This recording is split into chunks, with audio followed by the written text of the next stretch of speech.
कुछ टेक्निकल खराबी के कारण से व्यवधान आ गया था, उसको अब टेक्निकल खराबी दूर हुई है, तो मैं दोबारा से अपनी बात को वहीं से शुरू करता हूँ। जैसे मैं बता रहा था कि उस समय में अपने माता पिता से, अपने परिवार के लोगों से हम जब ये सब एक प्रकार की मांग करते थे तो उनके ऊपर एक वजन पड़ता था और उस वजन के कारण से वो दबाव में आते थे।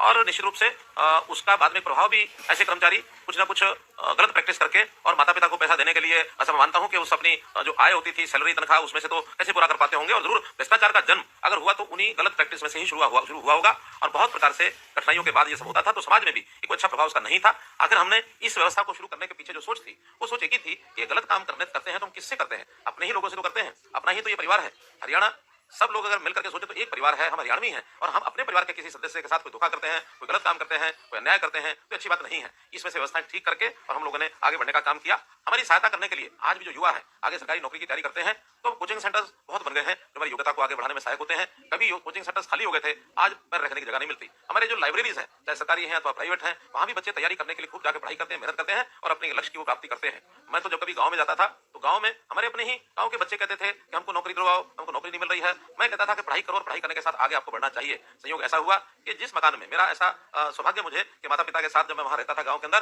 तो एक छोटे कमरे में पढ़ाई करता था। उस मकान में आज वो खाली था और उस छोटा जो कमरा था, मैंने देख करके मुझे मन में भावना आई कि आखिर मेरी पढ़ाई जब इस छोटे से कमरे में हो सकती है तो इस घर का उपयोग गांव के बच्चों की पढ़ाई के लिए, उनको मेरिट प्राप्त करने के लिए अगर सहयोगी हो सके तो मेरा बड़ा सौभाग्य होगा। मैंने अपना वो मकान, भले छोटा मकान है लेकिन गांव के बच्चे वहां बैठ करके तैयारी करें, एक अच्छी लाइब्रेरी बनाई जाए और फिर गांव के बच्चे शिकायत नहीं करेंगे कि हमको नौकरी नहीं मिली। मेरिट के आधार पर नौकरी लेने के लिए आगे आए और उसमें यदि मैं कुछ सहयोगी गांव का हो सकता हूं तो मुझे अच्छा लगेगा। तो मैंने अपना जो घर है वो उस गांव को सुपुर्द कर दिया हमारी लाइब्रेरी बनाने के लिए। मेरा कहने का भाव यह है कि इस काम में हम सब सहयोगी बने और सहयोगी बनने के साथ हमारे जो साथ और आगे आने वाले लोग हैं, चाहे वो ग्रुप डी की नौकरी में आए, ग्रुप सी में आए और पढ़ाई करने के बाद आगे बढ़े, ग्रुप बी में जाए, ग्रुप ए में जाए और आगे बढ़े, सर्विसेज की तैयारी करें, चाहे वो हरियाणा सिविल सर्विस है, चाहे इंडियन एडमिनिस्ट्रेटिव सर्विस है, ऑल इंडिया सर्विसेज है, उसमें भी पढ़ाई करके आगे जाए। आपको ये तो पता होगा ही, कोई एक समय था एक बार कहीं नौकरी लग गए तो आगे बढ़ने के लिए सरकार से एनओसी लेना पड़ता था। हमने कहा नहीं, अगर किसी व्यक्ति को मेहनत करके आगे बढ़ने का अवसर प्राप्त करना है तो उसको सरकार से परमिशन लेने की आवश्यकता नहीं है। वो अपना काम करे, सरकार को तो केवल अपना जो डिपार्टमेंट है उसको सूचित करना है कि मैं आगे पढ़ाई करके और अपनी अगली सर्विस में जाना चाहता हूं, इसके ज्यादा कुछ काम नहीं करना। आखिर हम आपके भविष्य में आगे बढ़ने में बाधा क्यों बने?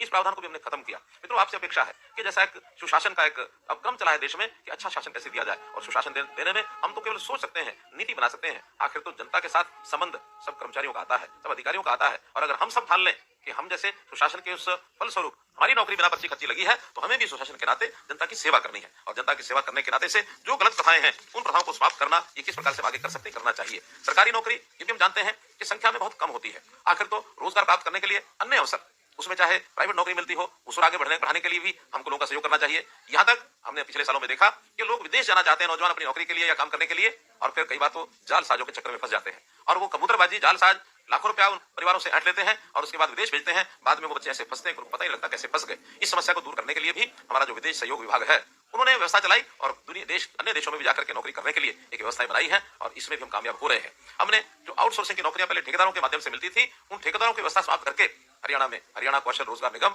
ऐसी व्यवस्था की और ये आउटसोर्सिंग की नौकरियां भी जो है उसके माध्यम से देनी शुरू की है। मुझे खुशी है कि अभी तक 20,000 जवानों को, और हम एचकेआरएन के माध्यम से, और वो भी एक मेरिट है, एक सिस्टम है, उसमें हमारी परिवार की आर्थिक स्थिति वो उसको हम थोड़ा प्राथमिकता देते हैं कि कम से कम गरीब परिवार के बच्चे आउटसोर्सिंग के माध्यम से उनको काम दिलाया जाए। तो गरीबी के आधार पर ही उनका चयन करके बाद में पढ़ाई के आधार पर उनकी आयु के हिसाब से ऐसे बच्चों को हम नौकरी और दिलाते हैं। तो मित्रों, भाइयों बहनों, इन सब व्यवस्थाओं को परिवर्तन करने के लिए हम अपने देश और प्रदेश की जो सेवा करने का काम हमारे जिम्मे है उस पर आगे बढ़े। और मुझे विश्वास है कि आज हरियाणा दूसरे प्रदेशों में बहुत आगे है और इसको और आगे ले जाने के लिए एक संकल्प करना चाहिए कि जो काम हमारे जिम्मे लगा है उसको हम लगन से करेंगे, ईमानदारी से करेंगे, किसी प्रकार की चूक नहीं करेंगे, अपनी जो योग्यता है उस योग्यता के आधार पर हम करेंगे और आवश्यकता पड़ने पर इन कामों के लिए और ट्रेनिंग लेना, हमारा प्रशिक्षण हो, इस प्रशिक्षण को लेकर के भी आगे बढ़े। पहले से जो कर्मचारी चल रहे हैं उन कर्मचारियों को भी प्रशिक्षण के नाते से हमने एक नया अभियान चलाया है, वो है कर्मयोगी मिशन। प्रधानमंत्री जी ने आह्वान किया कि सभी अधिकारी कर्मचारियों को कर्मचारी न रखें बल्कि उनको कर्मयोगी बनाएं।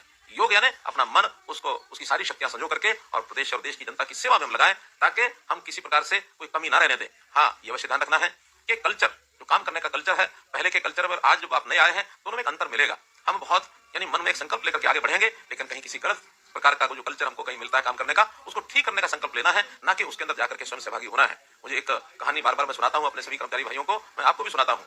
जैसे हम सब हरियाणा के लोग हैं, हम जानते हैं कि किसान जब भैंस पालता है, रखता है, तो किसान यानी भैंस को कभी कभी अफारा हो जाता है, अर्थात पेट में गैस भरती है तो अफारा होता है और भैंस की जान को भी खतरा हो जाता है। एक किसान की भैंस को अफारा हुआ, वो डॉक्टर के पास गया, जाकर के कहने लगा कि भैंस को अफारा है, इसलिए मुझे कोई दवाई दीजिए। डॉक्टर ने एक मोटी गोली दे दी और कहा कि जाओ उसको खिला दो। अब डॉक्टर वहां पहुंचते हैं, डॉक्टर के यहाँ से गोली लेकर किसान घर में पहुंचता है और गोली के लिए खिलाने के लिए डॉक्टर से पूछा था कि भी कैसे खिलाऊंगा। डॉक्टर ने उसको तरीका बताया था कि एक नाल ले लेना, चाहे लोहे की हो बांस की हो, भैंस के मुंह में डालना और ऊपर से गोली डाल करके जोर से फूंक मार देना।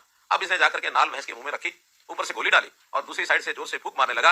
किसान पहले फूंक मारता, इससे पहले ही भैंस ने उल्टा फूंक मार दी और जो गोली किसान के यानी जो गोली भैंस के पेट में जानी चाहिए थी वो किसान के पेट में चली गई। यानी भैंस तो ठीक नहीं हुई, लेकिन वो दवाई के कारण से उस किसान को दस्त लग गए और फिर भागा फिरता रहा।